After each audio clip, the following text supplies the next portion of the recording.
sabi na. Oh Lord, amen, hallelujah. Amen, praise the Lord. As far as the growth is concerned,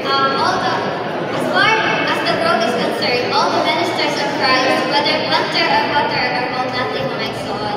Amen. Nabanto ko dito, mga igsoon nga. Brother Jesus, kami tayo amen. Propagation team number 91, mga igsoon. Together with Brother Joel and Sister Irish, mga igsoon. Amen. Ang unang area of assignment is Church in Tabina and ang kapangalagan sa Misa Church in Dimatali. Sa Iglesia sa Dimatali, mga igsoon, nakabaptize field 10 and sa Tabina is 9A. So in total, we have 18 souls, mga igsoon, na baptized.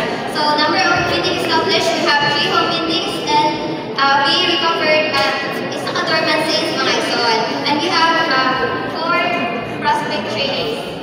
Salamat sa Ginoo, mga igsoon. Wala ito na may hindi na-assign sa ibigay. Di-assign sa Ginoo, mga igsoon. Kaya dili ka dapat, mga igsoon, na maging kanang si Kristo, mga igsoon. Kanang ito po naman na kuwan mo sa Iglesia sa Tabina, mga igsoon. Kaya si Maria shepherding, mga igsoon. Dito po naman na-realize ba nga, wala ginay kay mo, nagagalingon na itong kanang kuwan, mga igsoon. Nagagalingon nga, Mother Jesus.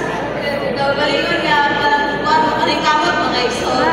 Mauna sa taong nakita tayo kaya nagkabugatod, mga igsoon, mga timan sa mga igsoon, mga igsoon. Mr. mga igsoon, sa church in Tabina is more importante, mga igsoon, pagpangatiman o mga bisita sa mga igsoon na nangaluya ng espirituhanon ng mga igsoon.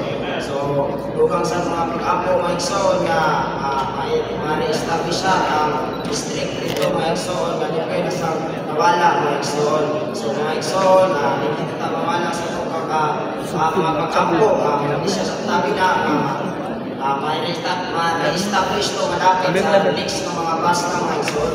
Actually, karoon siya mga bus na expected nila ma-establish pero wala din siya nadala mga igsoon. So, sa Romans 12:11, do not be slack for the children, but be burdened